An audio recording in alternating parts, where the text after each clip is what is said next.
விவசாயிகள் எப்படி இருந்தாங்க? எல்லாம் விவசாயிகள். அரசியல் கலப்பில்லாம உட்கார வச்சுட்டோம். முன்னாடி இடத்த பிடிச்சலாம் உட்கார வச்சுட்டோம். தென்னிந்திய அளவில் இயற்கை விவசாயத்தை உற்பத்தி குறித்தான ஒரு விழிப்புணர்வை உருவாக்குற வகையிலும் தேசம் தழுவிய அளவில் இந்த வேளாண்மை எடுத்து செல்ல வேண்டும் என்கிற அடிப்படையிலே தான் இந்த மாநாடு நடத்தப்பட்டது. இந்த மாநாடு முழு வெற்றி பெற்றிருக்கிறது. காரணம், பிரதமர் அவர்கள் இந்த மாநாட்டின் நோக்கம் குறித்து மிக விரிவாகவும் அடிப்படை கருத்து ஆதாரங்களோடும் பேசியிருக்கிறார்.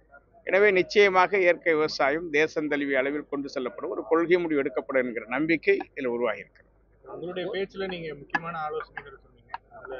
மேற்கு தொடர்ச்சி மலைவளம் பாதுகாப்பு, விலங்கினங்களால் விவசாயம் அழிவதும் மனிதர்கள் கொல்லப்படுவதையும் எடுத்துரைத்திருக்கிறேன்.